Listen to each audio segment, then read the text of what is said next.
오늘 함께 나눌 말씀, 본문 말씀 함께 봉독합니다. 요한 1서 2장 7절, 8절 두 절 말씀입니다.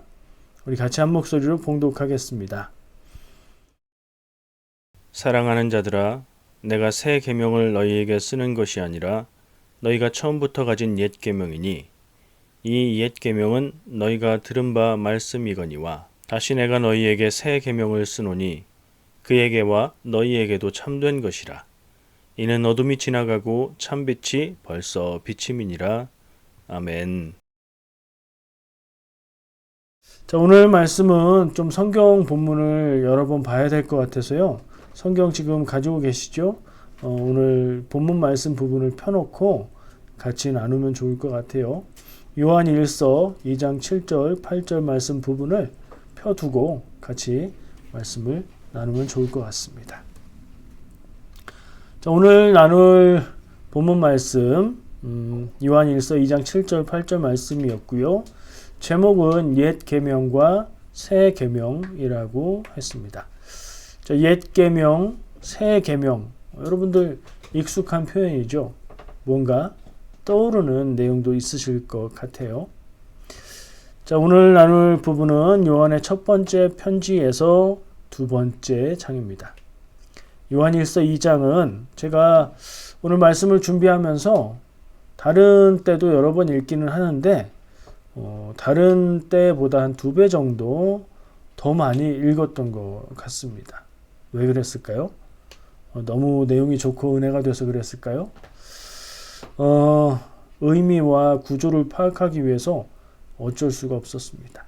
어떤 성경 말씀은요, 한 구절만 읽어도 이해가 잘 되고 깨닫게 되고 은혜도 되고 그런 말씀이 있는가 하면 어떤 경우에는 성경 말씀을 읽기는 하는데 이게 무슨 말인가 하는 생각이 들 때가 있지요. 제가 오늘 그랬어요. 그래서 굉장히 위기감을 느꼈지만 그래도 여러 번 읽으면서 묵상하면서 주신 은혜가 있어서 그걸 함께 나누고자 합니다. 제가 왜 여러 번 읽었냐면 요한일서 2장을 읽기 시작하면서 뭔가 답답한 느낌? 뭔가 꼬여있다 이런 느낌을 받았어요. 어떤 글을 읽으면서 좀 답답해지고 꼬여있다는 느낌을 받을 때가 있지요. 오늘 요한일서 2장 1절 말씀을 읽을 때부터 그런 느낌을 받았어요.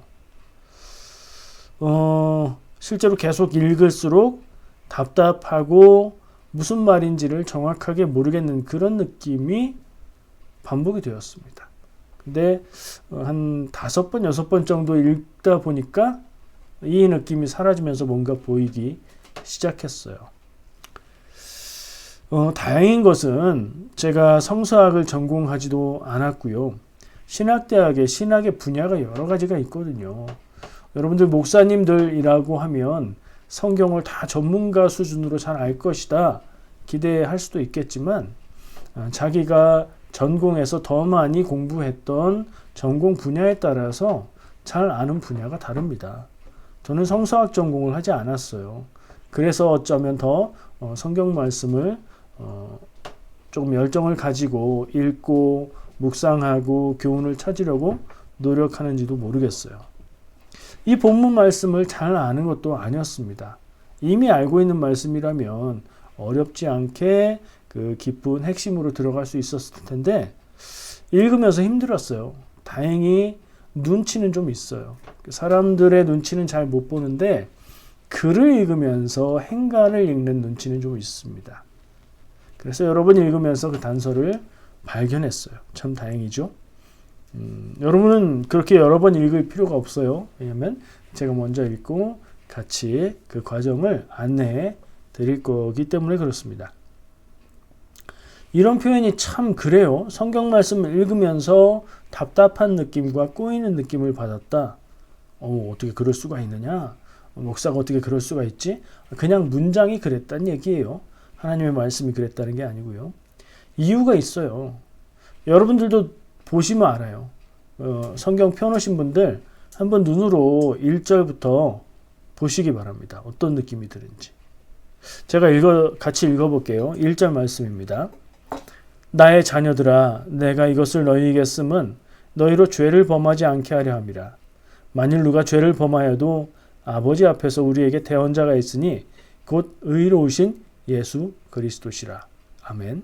성경 말씀이니까 아멘은 하는데 이게 무슨 얘기인가 한번 생각하면서 이해가 되는지 보세요. 여기 모르는 말은 거의 없죠.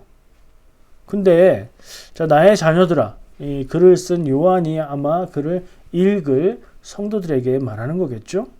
내가 이것을 너희에게 쓰면 뭘 쓰는지 얘기 안 하고 있어요. 그냥 이것을 너희에게 쓰면 이라고 말해요. 이런 표현은 내가 이것을 너희에게 쓰는 이유는 이런 표현이에요. 너희로 죄를 범하지 않게 하려 합니다. 내가 너희에게 이것을 쓰는 이유는 너희가 죄를 범하지 않게 하려고 하는 것이다. 좋은 문장이에요. 중요한 것 같아요. 그래서 우리는 이 문장을 읽을 때 뭘 보게 되죠? 이것이 무엇인가? 뭘 쓰면서 이 얘기를 하고 있는 건가? 그리고 죄를 범하지 않게 하려 한다? 무슨 죄일까? 내가 지을 수 있는 죄인가? 나와는 거리가 있는 죄인가? 이런 생각에 집중하게 되는 문장이에요. 우리말 표현으로 그래요. 근데요, 이어지는 말씀이 어떠냐면 만일 누가 죄를 범하여도 아니 죄를 범하지 않게 하려고 쓴다면서요.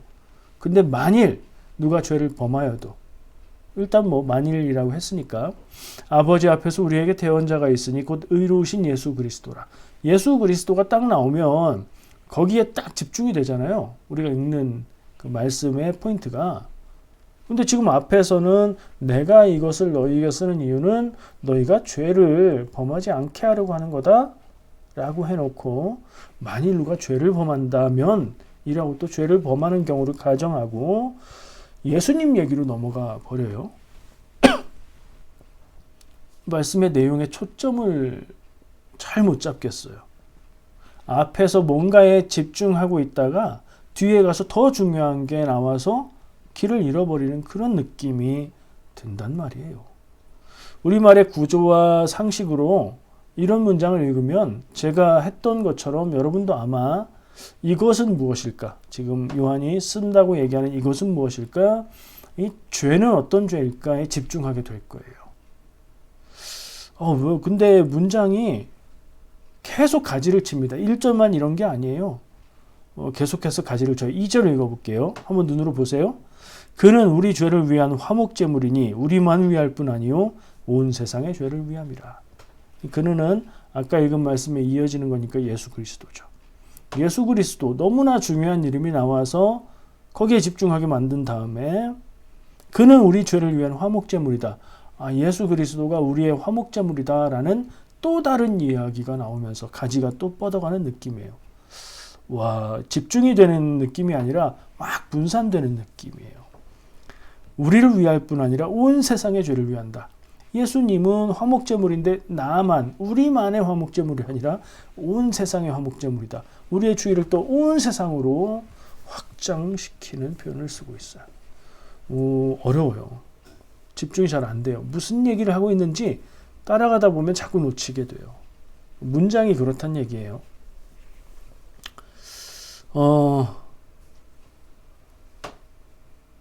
이 말씀 부분을 자르면 되게 중요한 느낌이 들고 그것이 우리에게 주는 교훈이 있는 것처럼 느껴지는데 말씀을 이어서 읽으면서 따라가다 보면 자꾸 우리의 주의를 여기에서 저기로 저기에서 그 너머에서 저 옆으로 확산시키고 분산시키는 느낌이 들어요. 그래서 그런 느낌에 제가 뭔가를 딱 붙잡지 못하고 자꾸 흩어지는 느낌에 답답하고 꼬이는 것 같은 그런 느낌을 받은 겁니다. 여러분은 안 그러실 수도 있겠죠. 저만 그랬을 수도 있어요. 근데 제 입장에서 왜 성경 말씀을 이렇게 이해하기가 어렵게 썼을까 하는 의문이 들었어요. 왜 그럴까요?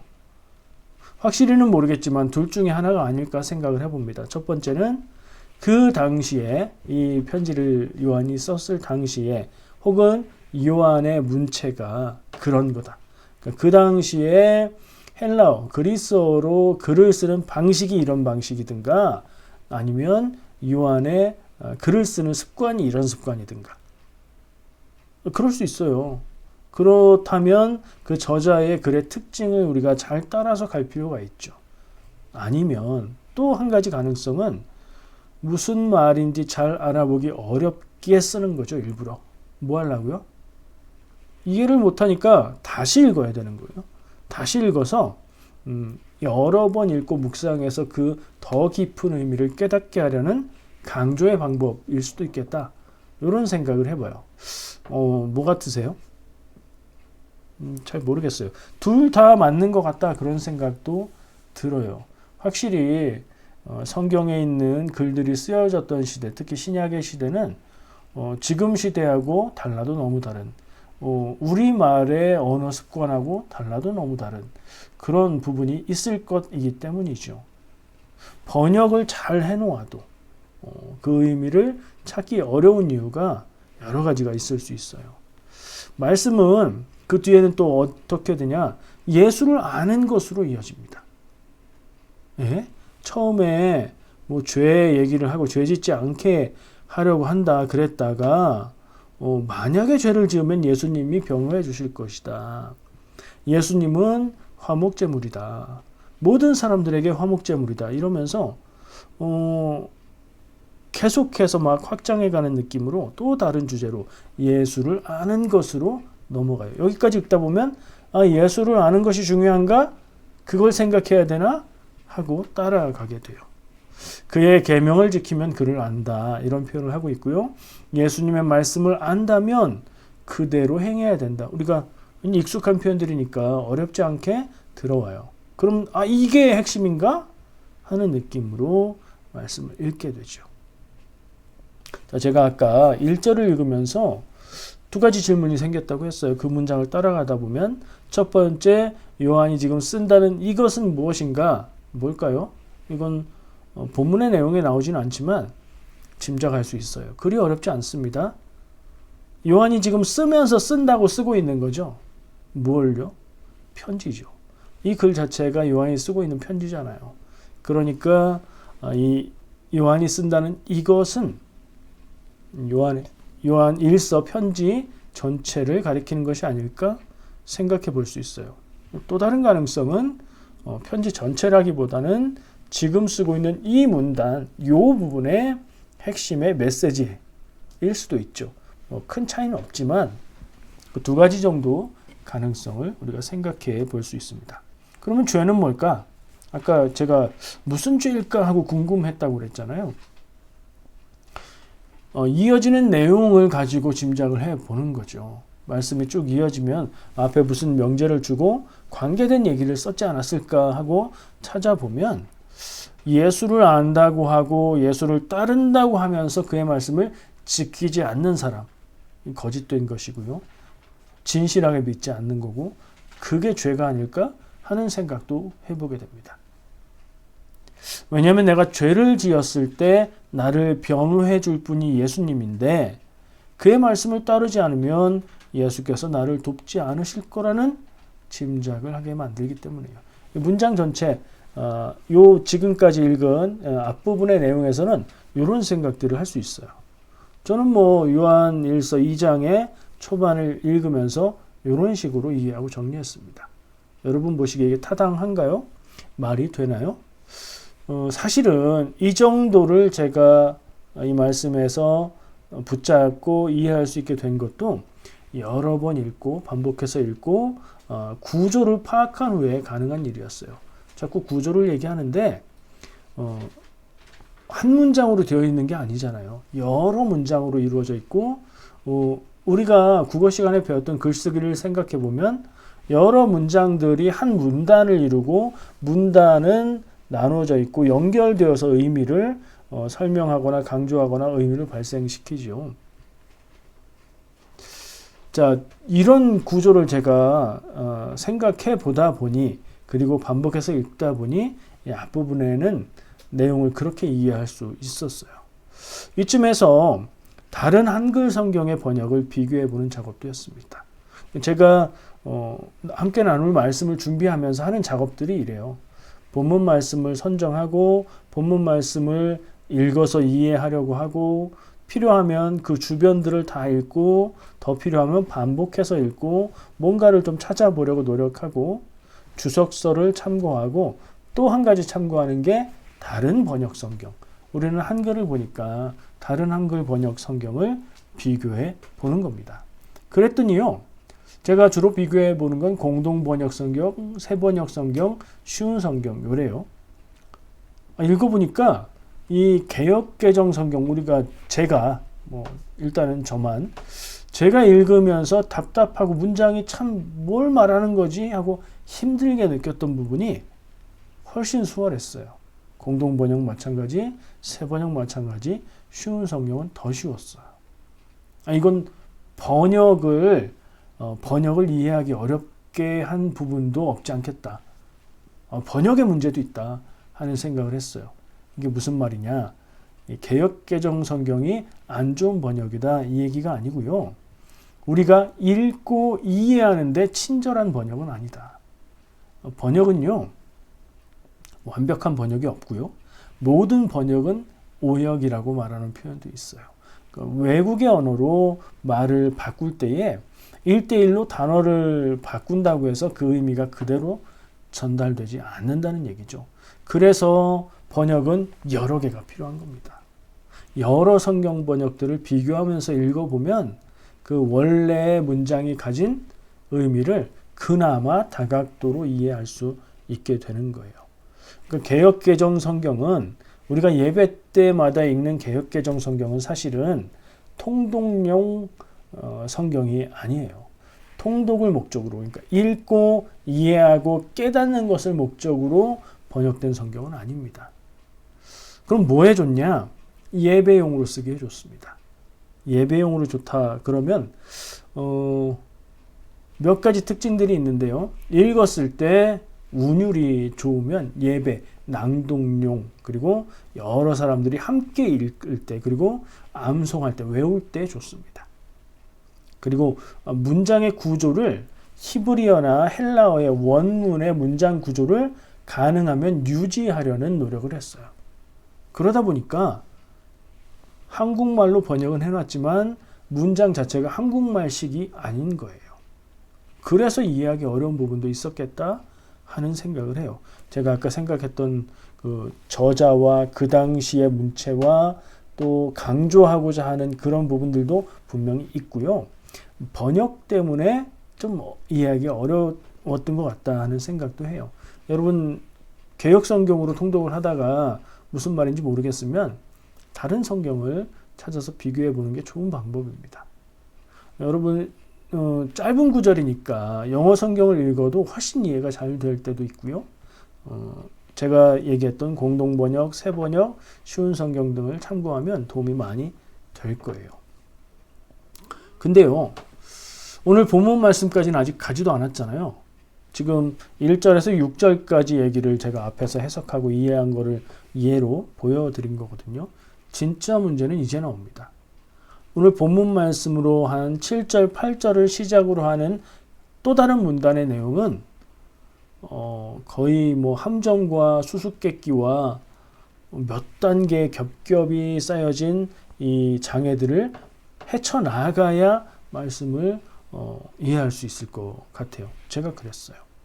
한번 하여튼 같이 가보죠. 요한일서 2장을 읽다가 꽉 막혀 버렸어요. 7절, 8절 본문 말씀으로 삼은 그 말씀을 읽고요. 처음에 읽을 때는 무슨 말인지 이해조차도 어려웠습니다. 말씀을 다시 한번 읽어볼게요. 화면에 보여주시고요. 펴놓은 성경 눈으로 보시고 안 펴놓으셨으면 화면을 보시면 좋을 것 같아요. 제가 뭐 때문에 이 7절, 8절 본문 말씀에서 꽉 막히게 됐는지 한번 짐작해 보세요. 같이 사랑하는 자들아, 내가 새 계명을 너희에게 쓰는 것이 아니라 너희가 처음부터 가진 옛 계명이니 이 옛 계명은 너희가 들은 바 말씀이거니와 다시 내가 너희에게 새 계명을 쓰노니 그에게와 너희에게도 참된 것이라. 이는 어둠이 지나가고 참빛이 벌써 비침이니라. 아멘. 하나님의 말씀, 요한이 쓴 사랑하는 성도들을 향해 쓴 믿음의 권면, 그런 말씀들인데 사용된 표현들, 단어들은 우리가 모를 게 없는 내용인데 여러분 딱 읽으면서 이게 무슨 얘기구나 쏙쏙 들어오십니까? 문장을 한번 풀어서 해보겠습니다. 여러분 눈으로 성경을 보시고요. 제가 풀어드리는 문장으로 한번 들어보세요. 조금 쉬운 편으로 바꿔볼게요. 사랑하는 성도 여러분, 내가 지금 말하려는 것은 새 계명이 아니고 여러분이 많이 들어서 알고 있는 옛 계명입니다. 다시 새 계명을 말합니다. 이것은 그분과 여러분에게 참된 것입니다. 어둠이 지나가고 참빛이 비쳤기 때문입니다. 문장을 이해해 보려고 쉽게 풀어보니까 무슨 말인지 단어나 그 문장이나 이거는 다 알아듣겠어요. 근데 이 전체가 뭘 말하는 건지 모르겠단 말이에요. 저희 똑같은 경험을 영어 문장을 읽을 때 합니다. 여러분 어떠세요? 문장의 해석은 다 했어요. 해석은 다 됐어요. 매끄러운 문장으로 해석해서 옮겼어요. 그 문장 안에 모르는 단어도 없고요. 모르는 표현도 하나도 없어요. 근데 해석돼서 한글로 쫙 써놓긴 했는데 그게 무슨 말인지를 이해를 못하는 느낌 아세요? 해석은 됐는데 번역이 안 되는 거예요. 마치 그런 느낌이었어요. 이 부분의 문장이. 왜 그렇죠? 본문 말씀에서 7절에서 뭐라고 얘기해요? 옛 계명이라고 얘기하죠. 8절에서는요. 새 계명이라고 얘기해요. 설명도 없고 그냥 그래요. 이 내가 지금 쓰고 있는, 내가 지금 말하고 있는, 내가 강조하고 있는 지금 주제로 삼은 얘기는 새 계명이 아니고 옛 계명이다. 이렇게 말하죠. 이 문장을 읽으면 우리는 새 계명은 구체적인 내용이 뭔지, 옛 계명은 구체적인 내용이 뭔지 이걸 궁금해하게 돼요. 근데 다음 절에 다른 설명 없이 다시 내가 너희에게 새 계명을 쓰노니 금방은 옛 계명이라면서요. 그리고 또 다시 다른 얘기를 쓰는 건가요? 구체적인 내용도 안 가르쳐주고 그에게와 너희에게도 참된 것이다. 이는 어둠이 지나가고 참빛이 벌써 비칩니다. 수수께끼 같은 말이 이어지고 있습니다. 여러분은 이해하실 수도 있어요. 근데 저는 이게 무슨 말인가 하는 그런 답답함에 꽉 막혀 버렸습니다. 이렇게 꽉 막히는 말씀을 만나면 제가 어떻게 하자고 했죠? 그 말씀을 반복해서 읽고 도움을 줄 수 있는 자료들을 찾아보고 또 깊이 묵상해보고 그거 넘어가지 말고 버리지 말고 그 안에 있는 은혜를 찾아보자 이런 말씀을 드렸던 적이 있어요. 대체로 이해하기 어려운 문장들은 깊이 읽고 묵상했을 때 큰 은혜를 주는 경우가 많았습니다. 결론을 말씀드릴게요. 너무 질질 끌면 피곤하실 테니 요한일서 2장 전체가요. 제가 여러 번 읽어본 결론으로 딱 한 가지 표현을 알면 그게 열쇠가 돼서 풀려버리는 것 같습니다. 한 단어로 구조를 형성하고 있는데요. 바로 어떤 단어냐면 쓴다라고 번역된 단어예요. 지금 제가 1절부터 6절까지 말씀을 아까 한번 해석을 했었고요. 7절, 8절 말씀을 보았죠. 그리고 그 뒤에 이어지는 내용들도 한 덩어리예요. 7절, 8절하고. 근데 그 한 단락에, 한 문단의 시작이 다 뭔가를 쓴다는 표현으로 시작하고 있는 걸 발견을 했습니다. 반복해서 읽다 보니까 비슷한 얘기가 뭔가 반복되는 거예요. 그거를 이렇게 찾아봤죠. 어디 있나. 1절에 있었고요. 7절에 있었고요. 그게 반복되는 게 보였습니다. 12절에 또 나오고요. 12절 부분은 12, 13, 14절에 한 절에 한 번씩 계속 나와요. 그리고 21절에 또 쓴다는 표현을 통해서 문장을 이어가고 있는 걸 발견했어요. 그리스어 원어로 그라포라는 단어입니다. 아까 제가 얘기했던 부분이에요. 1절에서 내가 이것을 쓰는 것은 이라고 얘기하는 그 쓰는 write예요. 글을 쓴다는 거예요. 편지를 쓴다는 거예요. 내가 지금 뭔가를 쓰고 있어. 요 얘기를 하고 그게 뭔지는 첫 부분에 말하지 않고 뒤에 이어지는 내용들을 통해서 그걸 말해주고 있는 그런 구조더라고요. 그러니까 쓴다는 표현이 나오면 뭔가 얘기가 시작되는 거예요. 쭉. 그리고 그 얘기가 끝나고 또 뭔가 쓴다 그러면서 쭉 이어지고 있는 그런 구조를 발견했어요. 그러면 그걸 딱딱딱 끊어볼 수 있게 되는 거고요. 그 끊어진 부분, 여기서부터 여기까지가 한 내용이니까 그 내용은 뭔가 이렇게 파악을 할 수 있게 됐어요. 1절 얘기할 때 그런 표현은 발견했던 표현이었고요. 7절에도 그런 표현이 나왔고요. 7절 기억하실 텐데 읽어볼게요.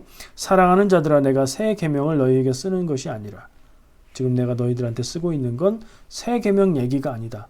그러니까 쓴다는 단어로 반복해서 강조는 하고 있지만 실제적인 의미는 내가 너희들에게 말하고자 하는 지금 이야기하는 주제는 이라는 것을 가리키고 있는 부분이에요.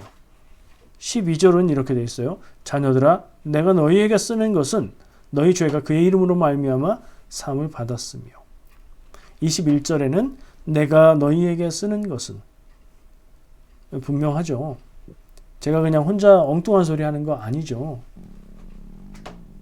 그런 틀을 가지고 한번 요한일서 2장을 전체적으로 보세요. 그렇게 단락이 나누어지고 있는 것을 확인할 수 있습니다. 1절부터 6절은 예수 그리스도의 말씀을 행하라는 교훈을 강조하고 있는 거예요. 이렇게 나눠놓고 요약해서 보면 그게 보여요. 그럼 7절부터 11절은요. 또 다른 주제를 말하는 단락이 나오는 건데 이 구조를 파악한 다음에도 난점이 또 있어요. 이 부분에서는. 아까 얘기한 그거예요. 딱 읽기 시작했는데 7절에서는 옛 계명이라고 8절에서는 새 계명이라고 하는 거예요. 지금 쓰고 있는 게 이건데 그거 뭔지 얘기 안 해주면서 지금 너희에게 말하려고 하는 게 이건데 그거는 옛 계명이야. 새 계명이 아니야. 그랬다가 바로 새 계명을 또 쓴다.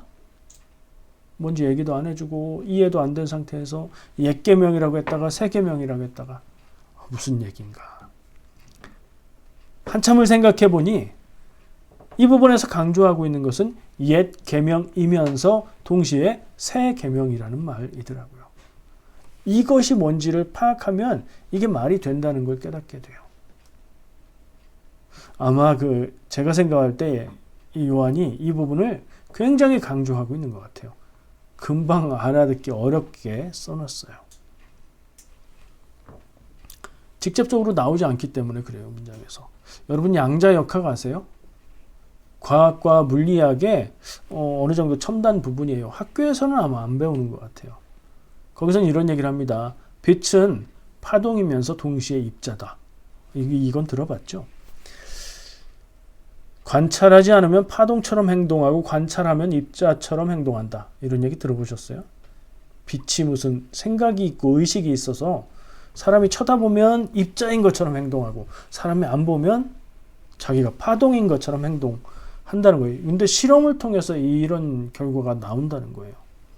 또 이런 양자역학의 이런 얘기들을 지적하면서 슈레딩거라는 사람이 되게 유명한 거예요. 슈레딩거의 고양이라는 건데 어떤 실험 장치를 고안했는데 양자역학의 설명대로 된다면 그 고양이는 지금 살아있기도 하고 동시에 죽어있기도 한 상태다. 그렇게 말이 돼야 된대요. 제가 처음 오늘 본문 말씀을 읽을 때 마치 이런 양자역학 얘기를 듣는 것 같았어요. 살아있으면서 동시에 죽어있는 그런 게 그게 무슨 소리 그런 게 어디 있어가 아니라 그게 무슨 소리인지도 못 알아듣겠는 그런 느낌이었어요. 그래도 놓지 않고 계속 반복해서 보고 묵상하고 여러 생각을 해보다 보니까 손에 잡히는 게 있더라고요.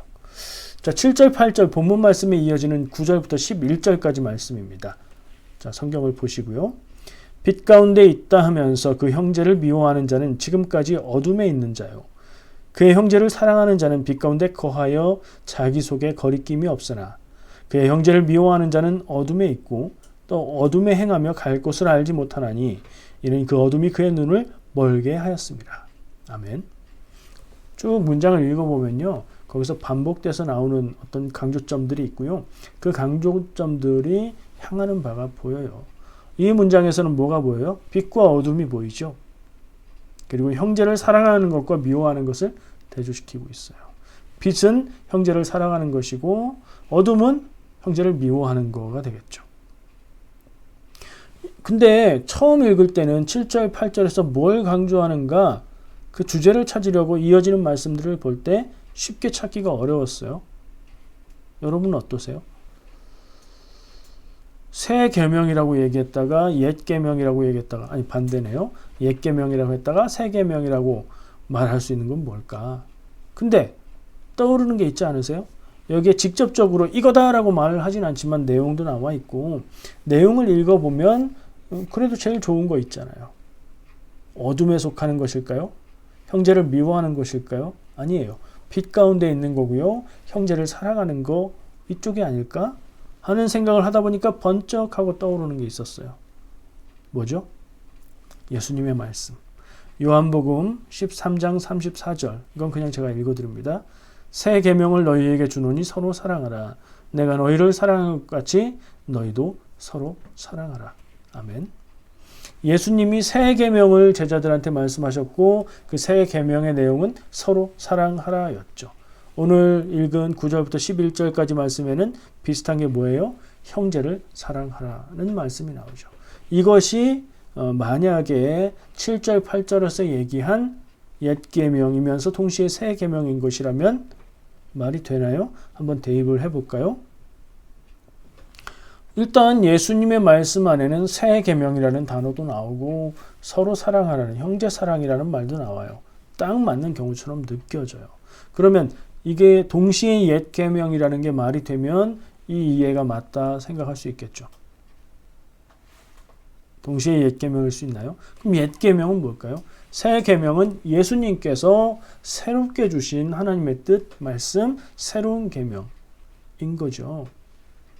옛 계명은 그러면 신약 시대에 예수님이 주신 말씀과 대조되는 옛은 당연히 쉽게 떠오르죠. 구약이죠, 구약. 구약 시대의 옛 계명은 율법이라고 생각할 수 있어요. 그 율법의 내용에 형제를 사랑하라, 이웃을 사랑하라가 있나요, 없나요? 없는 것 같아요? 있는 것 같으세요? 율법 얘기하면서 레위기 얘기하고 하면서 말했었죠. 구약에 분명히 형제사랑, 이웃사랑의 내용이 들어 있습니다. 그렇죠? 예수님께서 새 계명이라고 말씀하셨고 구체적으로 찝어서 얘기해 주셨으니 그것은 새 계명이기도 하지만 이런 의미에서 구약 성경에도 분명히 하나님이 주신 계명 율법 안에 서로 사랑해라, 형제를 사랑해라 하는 말씀이 들어있다는 의미에서 이건 분명히 옛 계명이기도 한 거예요. 그러면 옛 계명과 새 계명은 뭐예요? 형제를 사랑하고 이웃을 사랑하라는 말이고 그 내용이고 이게 같은 거예요. 옛 계명이면서 동시에 새 계명인 거예요. 옛 계명과 새 계명은 같은 거예요.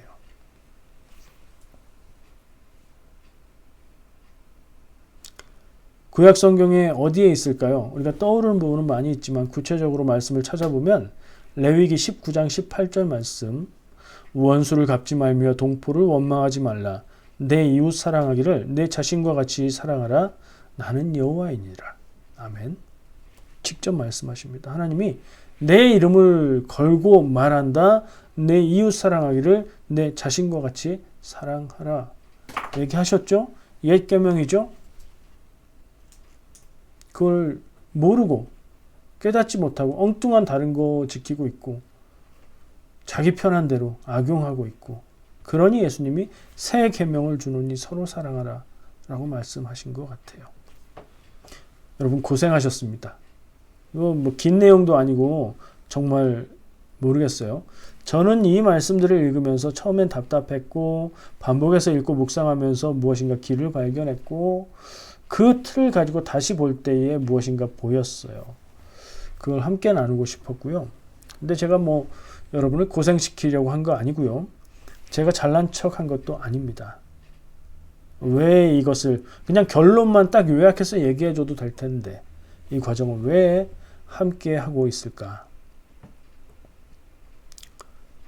여러분이 성경 말씀을 읽고 묵상하고 깨닫기를 바라기 때문입니다. 여러분이 가공된 씹기 좋은 하나님의 말씀을 듣고 아멘하고 은혜 받고 끝나는 것, 그걸 바라지 않습니다. 여러분이 성경 말씀을 읽고 묵상하고 그것을 깨닫고 여러분의 삶에 의미 있는 말씀으로 만나시길 바라기 때문입니다. 그 연습을 했다고 생각하시기 바랍니다. 여러분이 성경 말씀을 읽고 묵상하는데 이것이 조금이라도 힘이 됐으면 좋겠습니다. 오늘 나눴던 주제 두 가지, 제가 두 부분의 주제를 가지고 연습을 해봤다, 그렇게 말할 수 있겠죠. 정리하고 마치겠습니다. 요한은 하나님을 믿는 것은 그 뜻을 따라 행하는 것이라고 강조하고 있습니다. 1절부터 6절까지 말씀이었죠. 행하지 않는 믿음은 거짓이라고 이야기합니다. 여러분은 하나님의 뜻을 따라 행하는 믿음을 가지시기를 바랍니다. 또 7절부터 시작하는 말씀에서는요, 형제를 사랑하라고 강조하고 있습니다. 이 형제를 사랑하는 것이 옛 계명이면서 동시에 새 계명이다 말하고 있는 겁니다. 여러분이 사랑해야 될 형제는 누구입니까? 기도하면서 발견하시기를 바랍니다.